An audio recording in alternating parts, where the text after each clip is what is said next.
አሁን የተሰማ ሰበርና ጥብቅ መረጃ ለማ መገርሳ ለአብይና እንዲሁም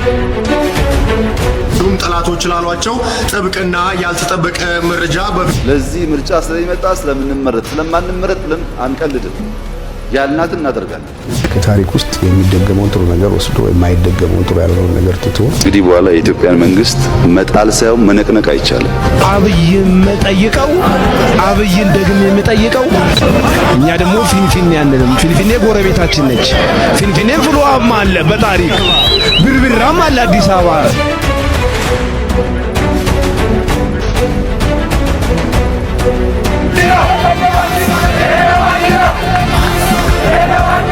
እና ከምንም በላይ ነው ኢትዮጵያዊነት አደጋ ላይ የወደቀበት ጊዜ ላይ ነው እንግዲህ እንደ ድል ሆኖ የደረሰን ጊዜ ነው ለኛ እና እዚህ ጊዜ ላይ ደግሞ ሁላችንም ተባብረን ኢትዮጵያ የምንልበትን እድል እግዚአብሔር ከፍቶልናል ብዬ አስባለሁ። አሁንም ጠቀስ አድርገዋል። ኢትዮጵያዊነት አደጋ ላይ የወደቀበት ጊዜ ነው ብለሃል አልበምህም ላይ።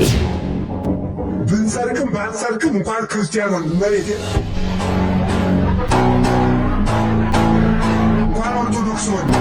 ሰላም ጤና ይስጥልን ውድ የቃል ሚዲያ ቤተሰቦች እንደምን ቆያችሁ? እግዚአብሔር ሰላም ከሁላችን ጋር ይሁን እያልን ወቅታዊና አዳዲስ መረጃዎችን ይዘን መጥተናል። ቪዲዮውን ከመጀመራችሁ በፊት ላይክ በማድረግ ጀምሮ እንዲሁም ሐሳብ አስተያየታችሁን የኮሜንት ሴክሽን ላይ አስቀምጡልን። ቀጥታ ወደ ቪዲዮ እናልፋለን።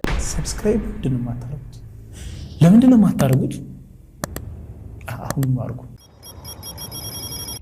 እንግዲህ በኋላ የኢትዮጵያን መንግስት መጣል ሳይሆን መነቅነቅ አይቻልም።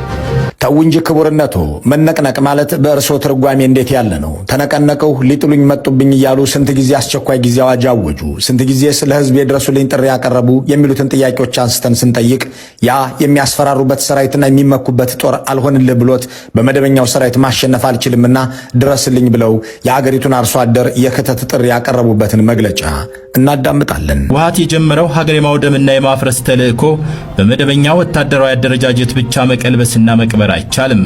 መላውን የኢትዮጵያ ህዝብ በማነቃነቅና ባለቤት በማድረግ የሀገርን ህልውና ከሁሉ አቀፍ ጥቃት መከላከል ያስፈልጋል። ይህንን መግለጫ የሰማ የትኛውም ሰው መነቅነቅ ከዚህ በላይ ሌላ ትርጉም አለው ወይ? መጣል ደግሞ የጊዜ ሂደት ነው። ዘላለማዊ መንግስት የለምና እርሶም ከዚህ አያመልጡም። እንኳን የእርሶ ወንጀለኛ አገዛዝ ትላልቆቹ የሮማንና የኦቶማን ኤምፓየሮችም ተንኮታኩተዋል።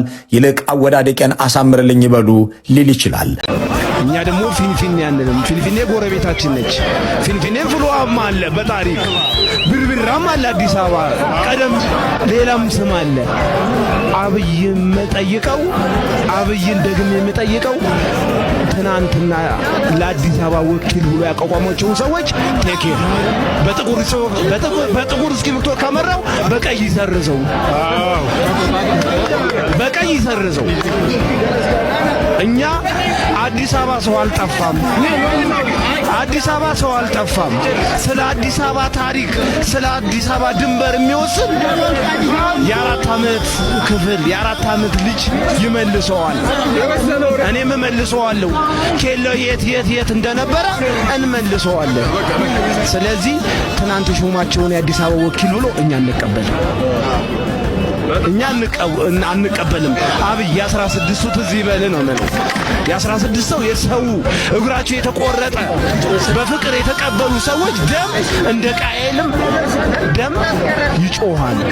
አመሰግናለሁ። ይህንን መልእክት የምትሰሙ አንደኛ ደረጃ ሼር አድርጉ፣ የዩቲዩብ ቻናላችን ላይክ አድርጉ፣ ሊንኩን ላልሰሙት አሰሙ። ቤት ውስጥ 5-6 ሰው ካለ ስልክህን አውጣ ስልክሽን አውጪ ብላችሁ ሰብስክራይብ በማድረግ ቤተሰብ ሁኑ። ይህንን መልእክት የምትሰሙ አንደኛ ደረጃ ሼር አድርጉ፣ የዩቲዩብ ቻናላችን ላይክ አድርጉ፣ ሊንኩን ላልሰሙት አሰሙ። ቤት ውስጥ 5-6 ሰው ካለ ስልክህን አውጣ ስልክሽን አውጪ ብላችሁ ሰብስክራይብ በማድረግ ቤተሰብ ሁኑ። ከታሪክ ውስጥ የሚደገመውን ጥሩ ነገር ወስዶ የማይደገመውን ጥሩ ያልሆነውን ነገር ትቶ እንደ አርአያነት መጠቀሙ ላይ ማተኮር ነው ጥሩ ብዬ ማስበው። ነገር ግን ታሪክ ከሆነ በኋላ ታሪክ እንዳይኖር ማድረግ አይቻልም። የአድዋን ታሪክ ለመድገም የግድ ከጣሊያን ጋር መዋጋት አያስፈልግም። አሁን ጣሊያንም ድጋሚ አልመጣም። አሁን ካለው ነገር ጋር የመጀመሪያው ችግር እርስ በርሳችን ያለውን ያለ መግባባት ለመቀየር ሙሉ ፈቃደኝነትና ቅን መንፈስ ያስፈልጋል። በዛ መንገድ መጓዝ አለብን ብዬ አምናለሁ። የህዝቡ ነጸብራቅ ነህ ሳታውቀው። ሰዎችን ለማስደሰት ብቻ አይደለም የምትሄደው፣ ሰዎችን ለማሳዘንም አይደለም የምትሄደው። ሁሉ ጊዜ ጥሩ በሆነው ነገር ላይ ያመንክበትን ነገር ነው የምታቀርበው። ያኔ ደግሞ ትገናኛለህ። ምክንያቱም አንተም ከዛ ውስጥ ስለወጣ እዛ ውስጥ ስላለህ ማለት ነው። እዛ ነው አስበው። የኪነ ጥበብ ሰው በባህሪው ሲጀመር ከህዝብ ነው የሚወጣው፣ ከየትም ሊወጣ አይችልም። ከህዝብ እንደመውጣቱ ወጣን ከህዝብ ውስጥ የሌለ ነገር አይደለም ውስጡ የሚንቀሳቀሰው። ሁሉ የማህበረሰቡ የእድገቱ ብዙ ነገር ውጤት ነው። ከዛ ውጪ ደግሞ ከራሱ መሰረት ተነስቶ ያለውን ጨለማ ማሳየት ሳይሆን ሊኖር የሚችለውን ጭላንጭል እየቀደመ ማሳየት አለበት። እዛ ያለውን ነገር ብታደምቀው አዲስ ነገር የለም። ጨለማው ስታደምቀው ጨለማው ይጠብቃል። ወደ ብርሃን እንድትመራው የዚህ አይነት ጸባይ አለው የኪነ ጥበብ ሰው። ጨለምተኛ መሆንም የለበትም። የኪነ ጥበብ ሰው ወደ ተሻለው ሀሳብ ወደ ተሻለው ተስፋ የሚመራ መሆን አለበት ብዬ አስባለሁ። ያም ሲሆን ግን ነፍሱን መከተል አለበት። አለበለዚያ የተሟላ አይሆንም። ሰዎችን ለማስደሰት ብቻ አይደለም የምትሄደው፣ ሰዎችን ለማሳዘንም አይደለም የምትሄደው።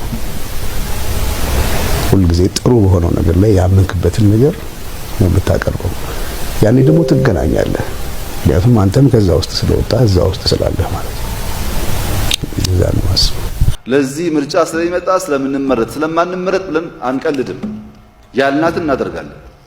በነገራችን ላይ እንደው ጀንዊንሊ ለእናንተ መናገር የምፈልገው እኛ ለህዝብ ቃል በገባነው መጠን አዲስ አበባን ለመለወጥ፣ ግብርናን፣ ቱሪዝምን ለመለወጥ፣ የኢትዮጵያን ህዝብ ከሰፈርተኝነት ወደ ሲነርጂ ወደ መደመር ለመውሰድ እስከ መጨረሻው ቀን እንሰራለን።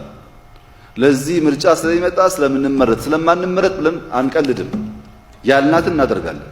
ለምን እናደርገው? ባለማድረግ እዚህ 15 ዓመት 20 ዓመት መቀመጥ ትርጉም አልሆነ አናስብም። እኛ የምናስበው እያንዳንዷን ቀን ሰርተንበት ቁም ነገር አድርገን ማለፍ ነው። ማን ይዳኘናል? ትውልድ። ችግር የለውም፣ ትውልድ ይዳኘናል።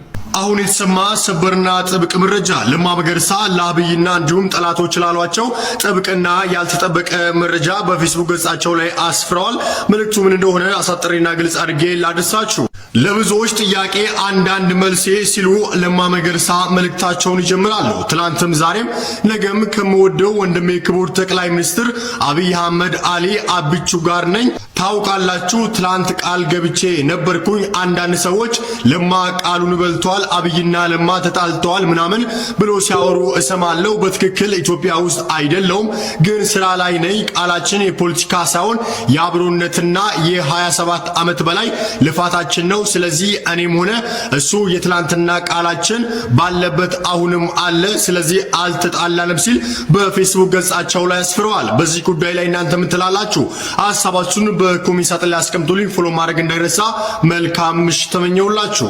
እና ከምንም በላይ እኔ ኢትዮጵያዊነት አደጋ ላይ የወደቀበት ጊዜ ላይ ነው እንግዲህ እንደ ድል ሆኖ የደረሰን ጊዜ ይሄ ነው ለኛ እና እዚህ ጊዜ ላይ ደግሞ ሁላችንም ተባብረን ኢትዮጵያ የምንልበትን እድል እግዚአብሔር ከፍቶልናል ብዬ አስባለሁ። አሁንም ጠቀስ አድርገዋል። ኢትዮጵያዊነት አደጋ ላይ የወደቀበት ጊዜ ነው ብለሃል። አልበምህም ላይ በተደጋጋሚ ያነሳው ነገር ከኢትዮጵያዊነት ጋር የተያያዘ ነው ከመጠሪያውም ጀምሮና አደጋው እንዴት ነው የሚታይህ? የኢትዮጵያዊነት አደጋ ላይ መውደቅ እንዴት ነው የሚታይህ? እንግዲህ በጣም ትልልቅ አባቶች የነበሩት ተከታታይ ህዝቦች ለነዚህ ድረስ የደረሱ ብዙ የተለፋበት ሀገር ነው። ለብዙዎችም ምሳሌ የሚሆን በነጻነትም ድል ይሁን በዲፕሎማሲው ዘርፍ በመንግስታቱ ማህበር እስከሚያስጨንቁ ድረስ የኛ አባቶች በጨዋነት የዘለቁ ብዙ የለፉ በቅንነት ሀገራቸውን ያገለገሉ ሰዎች አንከባለው እዚያ ያደረሱት ሀገር ነው። ሲቀድምም ከዛም በፊት እና አጋጣሚ ሆኖ እንግዲህ በተፈጠሩ አለመግባባቶች ያለው ብዥታ በእውነት የሀገር ህልውና የራስ ህልውና ነው፣ የጋራ ህልውና ነው። ሀገራችን መዳን የምትችለው ኢትዮጵያን እንደቀደመው መንፈስ በአንድነት ሆነን በፍጹም ቅንነት ለመቀጠልና ለማስቀጠል በጋራ ስንጥር ነው። ምክንያቱም ይሄ ቢሆን ደስ ይለኛል የሚባል አይደለም፣ መሆን ያለበትና የህልውናችን መሰረት። ስለዚህ በዛ ስሜት ነው ከሀሳብ ፍጭት እንዲህ ቢሆን ይሻላል ከሚለው በጋራ ጉዳያችን ላይ ልንመክር ከምንችልበት አጀንዳ በላይ ብዙሃኑንም ባይወክል በተለያየ በቋንቋና በጎሳ ያለ ሁኔታ ነው ያለው። ይሄ የሚታይ ነገር ነው። ይህን ደግሞ ሁኔታ በተቻለ መጠን አስተካክለን ወደ ጋራ ጉዟችን ለመሄድ ብዙ መብላት ያለባቸው ሰዎች አሉ፣ ብዙ የተራቡ ሰዎችም አሉ። ታሪካችንን በረሃብም ተበላሽቷል። በዚህ ራሱ መቆጨት አለብን፣ መናደድ አለብን። ቁጭት ከሌለም ወደ ለውጥ ለመሄድ ኃይል አናገኝም እና ትንሽ ሰልጠን ያለ ነገር ወጣትነት እኮ በጣም ረቂቅ ነው እንዴ! በጣም ትልቅ ኃይል ነውና እኛ ሰላምና ፍቅር፣ አንድነትና ኢትዮጵያን እንፈልጋለን። ኢትዮጵያ የኛ ዋስትናችን ናት፣ ህልውናችን ነው እና ለዚህ ህልውናችን የጋራ ስሜታችን የተገለጠበት አጋጣሚ ነው ብዬ ነው የነበረው ሁኔታ እንደዚህ መመለስ ይችላል። አንተ እስቲ ስለ ኢትዮጵያ ስለሚለው ዘፈንህ ያለ ስሜት ምንድነው? እንግዲህ ኢትዮጵያ አንዳንድ ጊዜ ወይ የሌላ ሀገር ዜጋ ሆኖ በደንብ እንደው ልብ ሞልቶ ለመናገር ከአድሎም እንዳይመስል ከጭፍን ፍቅርም እንዳይመስል አንዳንዴ እንደው የሌላ ሰው ሀገር ዜጋ ሆኜ እነዚህን ሚስጥሮች አውቀሽ እንደው በገናኝነት ሳይመስል እንኳን ለመናገር እንደው ምን አንዳንዴ አቅም ወጣ ብያለሁ ባገኘሁበት ስላለሁ እውነት ነው የሁሉ ነገር። እውነትን መቀበል መፈለግ አለመፈለግ ብቻ እውነትን እውነት አያደርገውም። እውነት ነው። እዛ ውስጥ ለማስቀመጥ የሞከርኳቸው ነገሮች እውነተኛና ትክክለኛ እምነቴ ብቻ ሳይሆን ራሳቸው በራሳቸው የጸኑ እውነቶች ናቸው። እነዚህ ነው ለማስቀመጥ የሞከርኩት። ነገስታት ላይ ዘፈን ስትሰራ የመጀመሪያ አይደለምና ከዚህ በፊትም ሰርተሃል። ለምንድነው የምታተኩረው ወደዛ? ነገስታት የህዝብ ምልክቶች ናቸው። በሁሉም ውስጥ የኛ መልክ አለ። ለአድዋ ድል ምኒልክን የሚያህል እኮ አስተዋይና ሁሉን አሰባስቦ ጠላትን ለመመከት የሚያስተባብር ጣይቱንም የመሰለ ብልሴት ያስፈልጉ ነበር። ንብም እኮ አለ ንግስት አልተፈጠረም ወይም ሁሉም አለው በየነገዱ። ስለዚህ እኛም ደግሞ ነገስታቶቻችን የሰሩትን ትልቅ ነገር ማየት አንችል። የሰሩት ብዙ እኮ ደክመዋል። እነዚህ ሰዎች ከፍተኛ ድካም ደክመዋል በጊዜያቸው መጥተው። እንደ አጤ ቴዎድሮስ ደግሞ ከወገንም ከሩቅ ደግሞ ከውጭም እንዲህ አጥፈን ተቃይቶ ከህልሙ ጋር የታረቀ እና ተግባባ ማህበረሰብ ውስጥ አለ ጊዜው ተፈጥሮ ተሰቃይቶ የሞተ ሰውዬ ነው። ይሄ ሀቅ ሊጮህለት ይገባል። ዓላማውና ህልሙ ደግሞ እስካሁን ድረስ እኛ ተመልሰን እዛው አይነት ዘመነ መሳፍንት አይነት ዘመናዊ ነገር ውስጥ ያለ ነው የሚመስለው ነገሩ እና በዚህ ጊዜ ደግሞ በትክክል የሚያስፈልገው መንፈስ ነው። እሱ ህልም ሊገባብን ይገባል። ዩናይትድ ስቴትስ ኦፍ አሜሪካ አሁን አንቺ የምትኖር ሰዎች ተባብረው ያገዘፉት ሀገር ለሌላም ከሩቅ ለሚመጣም የሚተርፍ ትልቅ በረከት የፈጠሩበት ጥበበኞች ናቸው። ይሄን ማድረጋቸው እኛ ደግሞ በአንድ ወቅት አይደለም ኢትዮጵያ አልፈን አፍሪካን ያነቃቃን አንድነት አፍሪካነትን ለመመስረት የሞከርን ባለ ህልመኞች ነበር። አሁን መልሽ ሀገር ማከል ደግሞ አቃተ። ይሄ ደግሞ ተንደባሎ የደረሰ ነገር ረቂቅ ነው። ውጤት ላይ ብቻ አንዳንድ መነጋገር አለ። ውጤቱ መሰረቱ በጋራ ጉዟችን ውስጥ ለነበሩ ሁኔታዎች የተፈጠሩ ናቸው። መጀመሪያ ችግሩን ፊት ለፊት ማየት ያስፈልጋል። ከምንም በላይ ታላላቆቻችን ተግባብተው ለኛ ለታናናሾቻቸው መንገድ አሳይተው ነው በኖሩበት ሀገር አርጅተው ተከብረው መሄድ ያለባቸው። እኛ ጋር መተላለፍ የለበትም ያ ጉዞ። ለዚህ ደግሞ እኛ ምልክት ስናጣ ነው ተመልሰን ወደ እነዛ የምንሄደው። ምልክት የሌለው ህዝብ ይጠፋል፣ ራዕይ የሌለውም ህዝብ ይጠፋል። ለዚህ ነው ጫፍ የደረስነው። ስለዚህ እንደዚህ የጎሉ ምልክቶቻችን ደግሞ ከነ ተግባራቸው ከነ ስራቸው ሊወደሱና ሊጋቡብን ይገባል። ባህሪያቸው፣ ተግባራቸው። አጼ ቴዎድሮስን ነው ማየት የሞከርከው ወይስ በአጼ ቴዎድሮስ ጊዜ የነበረችውን ኢትዮጵያ ነው ማየት የሞከርከው? በዘፈኑ የመጨረሻ ግጥም አካባቢ አሁንም ተመልሶ ወደ ኢትዮጵያ ጉዳይ ነው የሚያተኩረውና በአጼ ቴዎድሮስ ዘፈን የጎላው የአጼ ቴዎድሮስ ታሪክ ነው የአጼ ቴዎድሮስ ኢትዮጵያ ናት እዛ ውስጥ ያለችው? በአጼ ቴዎድሮስ ውስጥ የጎላችው ኢትዮጵያ ነች። በኢትዮጵያ ውስጥ የጎላው ደግሞ አጼ ቴዎድሮስ ነው። ሁለቱንም ነው ማየው። ለዚህ ነው አልበሙም ኢትዮጵያ ይላል። አልበሙ ምስሎችም ውስጥ ይሄ የአጼ ቴዎድሮስ ምስል አለ። ሁለቱን ለያይቶ ማየት ያው ናቸው ለኔ። እንግዲህ የነገስታቱ ታሪክ በሚነሳበት ጊዜ የሁሉም በዘመናቸው የነበሩት የነገስታት ታሪክ በሚነሳበት ጊዜ ከነዛ ነገስታት ጋር የቁርሾ ታሪክ ያላቸው ደግሞ ህዝቦች አሉ። እሱን ስታነሳ እነዛኛውን አካባቢ ያለውን አታየውም ወይ? እኔ በቅንነት ነው ማየው። ሁሉ ጊዜ በቅንነት ማየት ከተቻለ እኮ መላ አለ። በጥላቻ መራቅ፣ ጠልቆ ከመመርመር ይልቅ ፈጥኖ በመቆጣት ፈጥኖ በተረዱት መጠን ብቻ አይደለም ሊረዱት በሚገባው መጠን አንድ ነገር መመርመር ያስፈልጋል። አብርሃም ጣዖቱን መረመረ ይላል መጽሐፍ ቅዱስ። ከአባቱ ጀምሮ የወረሰውን የጣዖት መስራት ስራ ሲሰራ ቆይቶ ለሰውም ሲሸጥ ለራሱም የሰራውን ሲያመልከው ቆይቶ በኋላ መረምሮ ነው የጣለው። ሳንመረምር ነው እኮ እኛ ብዙ ጊዜ ማንግባባው። ለመመርመር ደግሞ የተከፈተ ልብ ይጠይቃል እና በተቻለ መጠን ወደሚያግባቡን ብዙ ነገሮች መሄድ አለብን። ይሄን የሚሰማኝ በጣም የተሻለ ነጻነት ቢኖረኝ ከዚህ የተሻለ እድል ቢኖረኝ ኢትዮጵያን በተመለከተ መስራት የምፈልጋቸው እንደ ድምጼን ጮክ አድርጌ መናገር የምፈልጋቸው ነገሮች አሉ ብለህ አስበህ ታውቃለህ ወይስ አሁን እየሰራህ ያለው ነገር በቃ የምችለውን አድርጌያለሁ ብለህ ነው የምታስበው? ገና አልጀመርኩም። እንደ ላይ ሆነን ታሪካችን ተቀይሮ ማንነታችን ተመልሶ ኢትዮጵያዊነት እኮ ጨዋነት ነው፣ ትህትና ነው፣ በትዕግስት የለዘበ ጀግንነት ነው ይሉታል የድሮ ሊቃውንቶች። ኢትዮጵያዊነት መከባበር ነው። ኢትዮጵያዊነት ሞራል ያለው ሰው ማለት ነው። ደርም የሚያውቅ ማለት ነው። ፊርማና ወረቀት ጠፊ ነው ተቀዳጅ፣ መተማመን ብቻ ይበቃል ለወዳጅ ተብሎ የሚዘፈንበት ሀገር ነው። ያሉት ከሚጠፋ የወለዱት ይጥፋ የሚባልበት ሀገር ነው። እግዚአብሔር ቃል እንዳይጠፋ ነው አይደል ወልድን ያጠፋው ጀመረ። ይሄን አይነት ጥንካሬ ባይኖረን ዘፈናችንም የዚህ አይነት ባይሆን በተባበሩት የማህበሩ መንግስታት ጊዜ ቀዳማዊ ሥላሴ በተገኙበትና በተናገሩበት መድረክ ላይ በታሪክ ላይ እንደተቀመጠው እኛ የማህበሩን ሕግ እንደመፈረማችን መጠን ያን ማህበር ቃል አክብረን ነው ቆንጆ በተፈጠረው ያንን ተስፋ ከማድረግ በተፈጠረ የጨዋነታችን መጠን ነው በዛች ቀዳዳ እንጂ ጣላን እንደዛ 5 ቀንም ሊገባ አይችልም ነበር እኮ። ይሄንን ቦታቸውን የፈተሹት የኛ አባቶች ናቸው። እዛ ድረስ እዛ መድረክ ላይ ሄደው የጻፉትን ቃል ሲያጥፉ የኢትዮጵያዊነት ደግሞ ያሉትን እንኳን ቃል አለማጥፍ ነው አይደለም የጻፉት። እንደዚህ አይነት ብዙ ሆነን ስላልተገኘን እንጂ እኮ ኢትዮጵያዊነት ከኢትዮጵያዊነቱ ጎሎ አይደለም። እና ይሄ ደግሞ የሆነው እንግዲህ በብዙ ሁኔታዎች ነው።